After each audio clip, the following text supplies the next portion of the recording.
مش عارف ده عموما الفيديو ده هينزل ولا لا. بقالي فترة كده مش عارف الأيام كلها اللي فاتت، سواء كنت بصور فيها أو مش بصور فيها، كان في نوع كده من إن أنا بحاول أتحكم في الحاجات اللي أنا بعملها. بحاول أتحكم في المذاكرة، بحاول أتحكم في مواعيد التمارين اللي أنا بتمرنها، بحاول أتحكم في مواعيد الأكل والكمية الأكل، بحاول أتحكم في ال... بحاول أتحكم في إيه محتوى الفيديوهات اللي أنا بعمله، بحاول أتحكم في إزاي الفيديو أنا عايز أطلعه. آه مش عارف. أنا صورت على فكرة كذا فيديو، وغالبا ما نزلتهمش. يعني كل فيديو كنت بشوف إن هو لأ، زي ده مش الفيديو اللي ميتين أو بشوف ان ده مش الفيديو اللي ينفع انزله. يعني لا، ازاي ده هيكون؟ ازاي انا هنزل فيديو بالمعايير القليله دي؟ مش عارف بصراحه. ففكرت كده اني الدوشه دي تتعبني على فكره. أنا الفيديو ده غالبا هيكون من غير سكريبت لو نزل يعني. مش هفكر انا هتكلم عن ايه، هفتح الكاميرا وهتكلم عادي يعني. انا الفتره اللي فاتت كنت يعني ايه، من اكتر فترات اللي كنت واعي فيها بالانماط اللي انا بعملها، او ازاي ان انا بتبقى عندي افكار او معتقدات معينه بتطلع افكار معينه، بتطلع مشاعر معينه، والمشاعر دي بتخليني اعمل سلوكيات معينه، والسلوكيات دي بتخليني احس بمشاعر تانية معينة تثبت نفس المعتقد القديم. يعني هي دوامة معتقد، فكرة، شعور، سلوك، شعور تاني، المعتقد يثبت، وهكذا. من اكتر الانماط اللي بص، مبدئيا عشان انا بقى عندي جنبين في حياتي. الجانب اللي هو البني ادم اللي بينزل يلعب حجوزات مع اصحابه وبيشتم وبيعمل وعادي وبتاع، اللي هو كلنا، اللي هو احنا كشباب كلنا، اللي هو ان انا لو واحد صاحبي شافني بقول الكلام ده يقول ايه الخر اللي انت بتقوله ده، يعني فاهم. وعندي ناحية تاني، ناحية القراية والتمرين والناحية بتاعت التطوير قصدي يعني ناحية التطوير النفس، ان انت تطور نفسك وكده، وان انت بتقرا وكده. ف انا بقالي فترة كده بلف وادور في الحتة النفسية دي، والحتة دي عجباني فشخ عموما يعني. بس نرجع لموضوعنا عادي. فمن اكتر الحاجات اللي كانت اللي لفتت انتباهي وبتخليني يعني اكتر حاجات بتخليني في حالة وعي كده باللي انا بعمله، وان فكرة ان انا اغير حاجة انا بعملها دي مش سهلة يعني. حاجة صعبة فشخ انت تعملها. انا عمال الغي ليه مش عارف، بس ما علينا. من اكتر الانماط اللي انا اكتشفتها، نرجع بقى لنقطة الانماط. من اكتر الانماط اللي انا اكتشفتها هي نقطة نمط المثالية. والله المثالية دي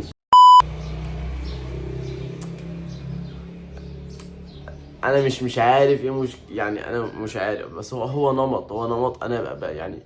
هو حرفيا كل ما بتحرك في حتة في حياتي، هو النمط ده بيبقى معايا تمام. هو النمط ببساطة بيبدأ من معتقد غبي اتكون عندي من وانا صغير، باني ماليش قيمة. تمام. هتقول لي يعني انت يا يوسف شايف ان انت مالكش قيمة؟ هقول لك انا احيانا بشوف ان انا ماليش قيمة عادي. يعني ده شعور كده، حاجة جوايا بحسها ان انا ماليش قيمة وسط الناس. انا ممكن اقول لك ان انا فعلا بحس ان انا ماليش قيمة وسط الناس احيانا عادي يعني.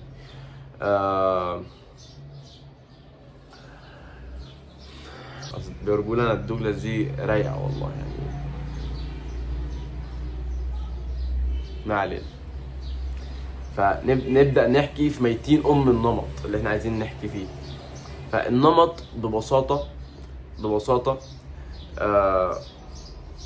احنا قلنا ان هو بيكون معتقد، وبيكون المعتقد ده بيكون افكار، والافكار دي بتخلينا نعمل سلوكيات، والسلوكيات دي بتخلينا نحس بمشاعر، والمشاعر بتثبت المعتقد الاولاني. هي بقى مش بتبدا من المعتقد ولا بتبدا من، يعني هي دايره، هي سايكل. تمام، انت بتبدا من نقطه، بتبدا تعمل النمط وتدور في الدوامه. تمام، يعني مش بتبدا بالمعتقد. مثلا المعتقد ده حاجه ثابته مثلا، هي ممكن تبدا بان انت حاسس احساس معين فتبدا النمط يشتغل. ممكن تبدا بان انت شفت حد معين، شخص معين، شفت حاجه معينه شغلت الفكره في دماغك فتبدا تتحرك. ممكن انت عملت السلوك وانت مش قاصد وبدا النمط. تمام، بس انا ببدا النمط من اكتر نقطه ثابته، اكتر نقطه يعني هي راحت جت هي ثابته، اللي هي المعتقد. تمام، انا بالنسبه لي قلت كمثاليه، الموضوع بيبدا بالنسبه لي بنقطه ان انا ماليش قيمه. تمام، وان انا ما كانش ليا قيمه وانا صغير. كنت بحس بده جدا، كنت بحس بده يعني فاهم. بس لما انا كنت بحس ان انا ماليش قيمه، كانت في حاجه وحيده بس بتخليني احس ان انا عندي قيمه، ان انا كنت بقى لما بدخل في منافسه كنت غالبا بكسبها. ما كانش عندي قيمه، وكنت حاسس الناس مش قابلاني، انا مش مقبول وسط الناس، ما عنديش قيمه، ومش وحاسس دايما بعدم الاستحقاقيه والدونيه دي. بس انا لما بدخل منافسه معينه في حاجه، انا دايما بكون قوي، بحس ان انا دايما بكون كده. تمام، كمثال مثلا، انا لما كنت بدخل مثلا مسابقات القرآن، كنت دايما بجيب فيها مراكز كويسه. بعيدا عن اخر فتره في حفظ القرآن والمسابقات، انا كنت بعك حرفيا وما كنتش بجيب مراكز. بس في بدايه دخولي لحفظ القرآن يعني كنت بجيب مراكز كويسه. بدايه دخولي المدرسه انا كنت برتب، كنت بطلع الاول في الابتدائي. بعدين بقيت ستيل برتب، يعني ما كنتش بطلع من بره التوب 5 مثلا او حاجه كده. تمام، الا في بعض السنوات اللي عكيت فيها يعني.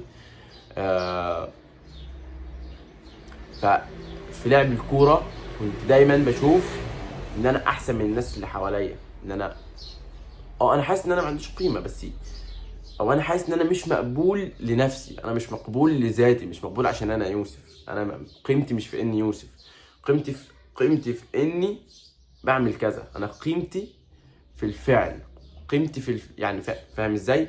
انا كلنا كده. المشكله لما انت تبقى من وانت صغير مش حاسس انك مقبول اساسا. لما تبقى من وانت صغير مش حاسس انك مقبول. عموما الفيديو هينزل زي ما هو عشان في دوشه وكده، لو واصله في الفيديو هو هينزل بدوشته، مش همنتج عموما، لا ونزل يعني. تمام، لما البني ادم بيكون مقبول بس عشان هو حاجه بيعملها، لما بيبدا الدنيا او قدرته على ان هو يعمل الحاجه دي تقل، هو تبدا قيمته بتقل. فدي اكبر مشكله، ان انت قيمتك رابطها بالفعل اللي انت بتعمله. انت لو مش بتعمل الفعل ده انت قيمتك بتقل. لو انت مش هتقول لي طب ما ماشي، ما ده طبيعي، ما انا لو بعمل حاجه هحس بالقيمه، لو مش بعمل حاجه مش هحس بالقيمه. اقول لك ماشي يا حبيبي، بس هي درجات. في بني ادم لو ما عملش حاجه هيحس ان قيمته نزلت، بس الدنيا بيس عادي. لكن في واحد لما بيحس ان هو ما بيعملش الحاجه بيحس ان هو مش بني ادم، هو بيحس بالخزي، بيحس بالعار. هتقول لي ليه يحس بالخزي وبالعار؟ اقول لك هو جسمه اتسيستم على كده. هيعمل ايه؟ يعني انت المشاعر مش بنتحكم فيها زي الافكار ممكن تتحكم فيها وتعدلها، زي ما الناس بتعمل في جلسات العلاج الجدل السلوكي والجدل المعرفي وايا يكن، بتعالج الافكار عشان تحسن المشاعر. تمام، لكن الشعور ما بيتعدلش. هو لو اتعود يحس بالخزي من زمان هو هيفضل يحس بالخزي، مش هتعرف تغيره خلاص، فاهم؟ فدي نفس الفكره. انا كل ده بقوله ليه بقى؟ عشان عاوز اجيب الحته اللي عندي انا، ان انا بكون حاسس بالقيمه، من ده دي حاجه من وانا صغير انا بحس بيها.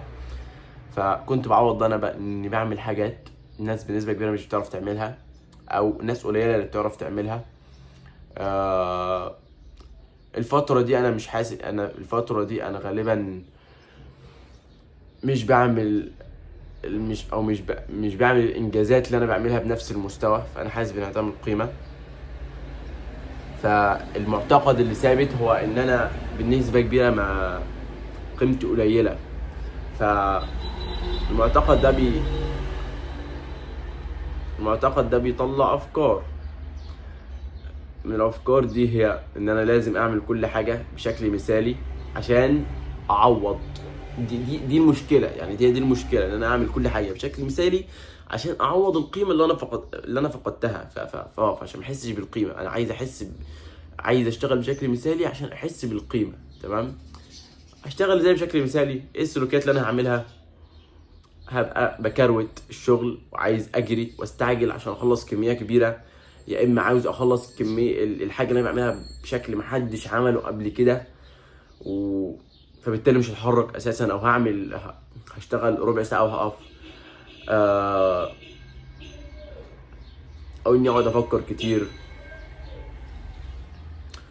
وما الى ذلك. كل حاجه ان انا يعني فاهم، كلها حاجات بتخدم ان انا بحاول اسيطر على كل حاجه بتحصل. انا بسيطر على مشاعري، اسيطر على الافعال اللي انا بعملها، اسيطر على النتائج. محاولات غبيه. وكل ما يعني مش عارف، يعني كل ما انا بالذات كل ما بحاول اسيطر كل ما الدنيا بتبوظ يعني. ف هي دي المشكله. كل ما بحاول انا كل ما احاول اعمل فيديو كويس كل ما بيطلع زي الخرا. بعيد عن هو يطلع حلو او لا، بس انا بشوف ان هو بيطلع مش حلو يعني. مش ده الفيديو، مش ده الشكل اللي انا عايز اطلعه. مع ان ممكن تكون في ناس شايفه ان هو كويس، بس مش عارف.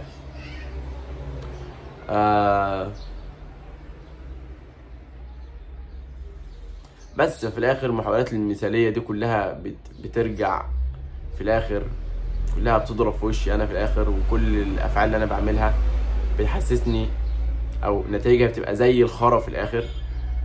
تبقى حاجه قمه العبث والقرف. فده بيرجعني تاني ان انا احس ان انا عديم القيمه. ولكن مع احساس عدم القيمه بيجي احساس تاني، هو احساس الذنب، ان انت تحس بالذنب والتقصير. فتبقى حاسس ان انت عديم القيمه وان انت مذنب ومقصر. اوسخ حاجه ممكن تحصل لبني ادم في حياته ان هو يبقى بيحس بالذنب على كل حاجه هو بيعملها.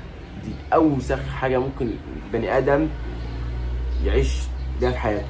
انا في الاوقات اللي انا بلقط فيها ان انا حاسس بالذنب، ببدا اعدل الحاجات اللي انا بعملها عشان احساس الذنب يقل شويه، بحيث ان انا ما كنتش قادر اتنفس وبدات اتنفس يعني.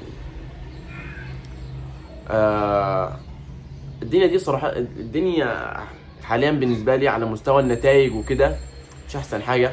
انا مش بجيب احسن درجات في الكليه. على مستوى الشغل انا بحاول اعمل حاجات كتير كشغل، وان انا ابدا ابني نفسي جنب الكليه، بس مش عارف برضو. على مستوى حفظ القران انا مش بحفظ قران زي الاول. بحاول بس مش عارف. في حاجات كتير كنت بعملها من فتره وحاليا مش بعملها بسبب ان انا محشور جوه دماغي. الفيديوهات خدني حماس اول كام يوم، بعدين بطلت انزل.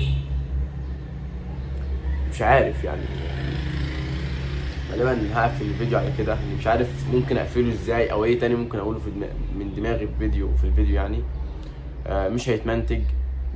لو نزل لسه هشوفه، بس لو نزل فهو غالبا مش هيتمنتج، هينزل زي ما هو كده. انا برغي كتير مبدئيا. ممتن لكل حد قعد لحد اللحظه دي وسمع كل الرغي ده. سلام.